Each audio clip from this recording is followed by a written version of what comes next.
Bonjour mesdames et messieurs, dans cette vidéo je vais vous montrer comment je fais pour utiliser Lightroom et non pas Lightroom classique pour retoucher mes photos iPhone. C'est de la folie, on y va.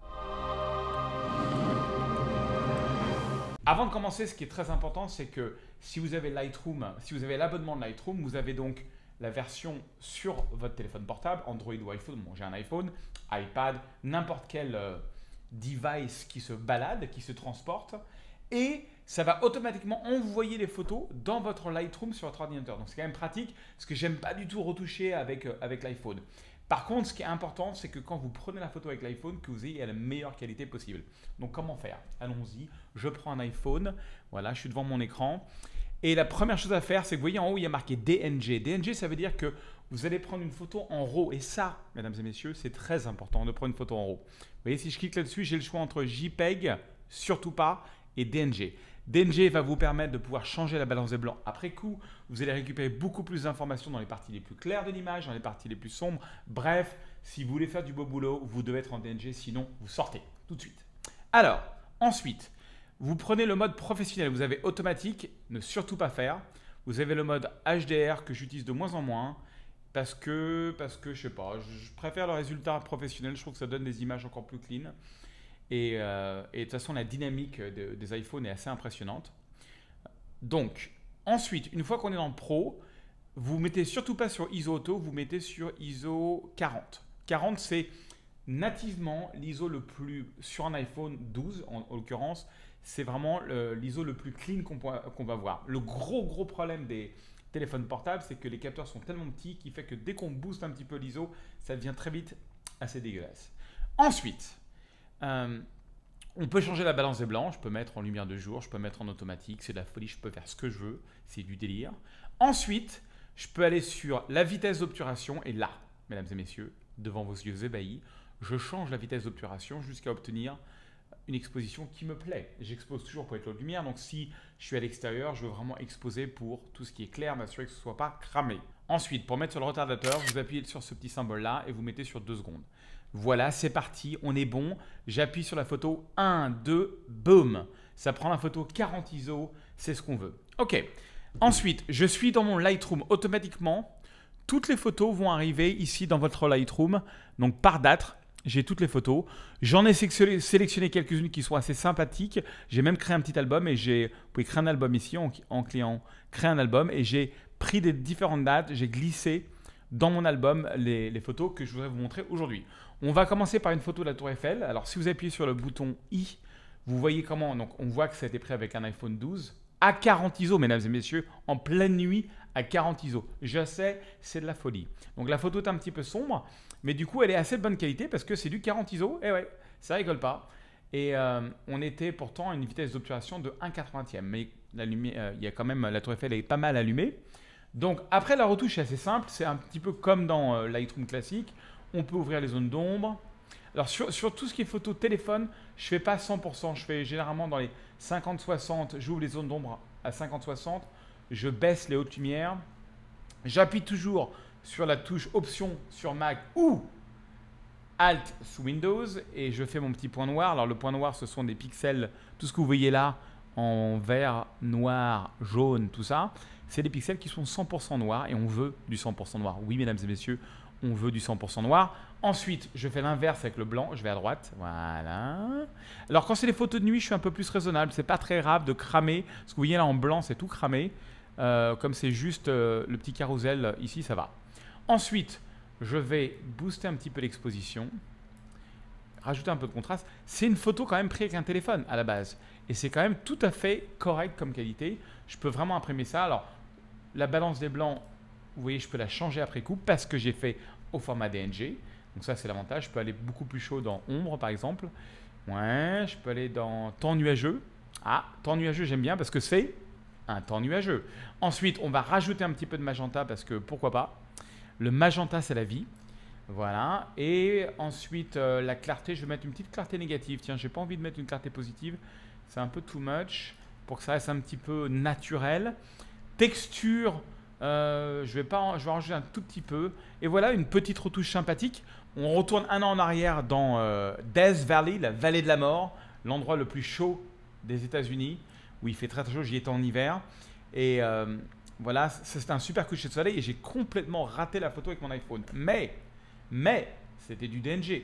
Donc je suis à ISO 32. Ah oui, on peut descendre à ISO 32. J'ai dit n'importe quoi. Ah non, c'est avec l'iPhone 11, on pouvait descendre à ISO 32. Et avec le 12, je crois que j'ai pas réussi à descendre en dessous de 40. Bon, je vais voir. Oh, avant que je fasse cette retouche, mesdames et messieurs, s'il vous plaît, un petit coup de pouce sur cette vidéo en mettant un petit coup de like.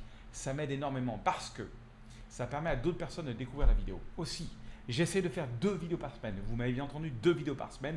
Donc laissez-moi un petit commentaire, dites-moi ce que vous voulez apprendre. J'arrive, je vole, je réponds à vos commentaires, je lis vos commentaires et je fais la vidéo. C'est pas beau ça? On y retourne. Donc, je suis là et je vais aller dans les réglages de base. Et alors là, on va vraiment faire un bon petit point noir. Comme la photo est un petit peu trop claire, je vais ouvrir à peine les zones d'ombre. Je vais baisser les hautes lumières. Je vais rajouter du contraste.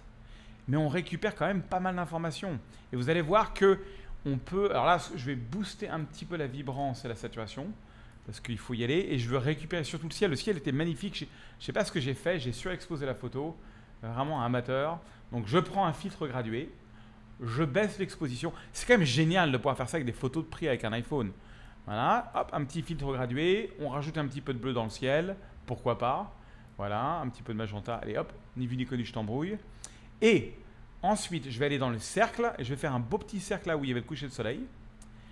Un beau petit cercle. Je vais rajouter un petit peu de jaune, un petit peu de magenta. Donc là, il ne faut pas que ce soit surinversé de façon à que, vous voyez, je vais exagérer, mais ce que je fais n'agit que dans le cercle. Voilà. Et j'ai un verset qui est décoché. Contour progressif, c'est important que ce soit à 100. Parce que si c'est à 0, bah, ça fait ça. Non, mais j'ai rien fait, moi, la photo. Elle était comme ça. Donc voilà, non, ça ne va pas. Il faut faire un petit contour progressif. Juste, ça rajoute un petit peu du coucher de soleil. Je retourne à mes réglages de base. Je vais baisser encore plus l'exposition, voilà, pour donner une ambiance de nuit. Et regardez, avant, après, photo iPhone, sympathique. Voilà, allez, une petite dernière pour la route. Photo prise comme ça en plein jour cramé. On va essayer de faire une noir et blanc à la Ansel Adams. Un truc de fou. Hop, je mets en noir et blanc. Même chose, j'ouvre les zones d'ombre, je baisse les hautes lumières comme ça. Je fais un petit point noir très important. Voilà. Contraste. Je baisse l'exposition parce que je veux vraiment que ce soit beaucoup plus sombre. Et là, le haut est vraiment trop fort. Donc, qu'est-ce que je fais? Je prends un filtre gradué et je descends comme ça. Et je baisse l'exposition. Voilà. Et je fais comme ça. Je fais un autre filtre gradué pour le bas de l'image. Et voilà. Et là, j'ai une photo qui est dramatique à souhait. Alors, ça, j'ai fait ça vite fait, mais la vérité, comment je fais, c'est que j'utilise des presets que je vais vous donner une bonne partie gratuite sous la vidéo. Vous pouvez les installer, les essayer, c'est les adopter. Vous allez voir, ils sont super. Et je vais vous montrer comment je retouche tout ça avec des presets beaucoup plus rapidement. Donc, par exemple, cette noir et blanc là, je vais aller là, je vais réinitialiser les modifications, je vais tout mettre à 0. Et ensuite, je vais ici, regardez. Et ça marche sur mon téléphone aussi, j'ai des paramètres prédéfinis.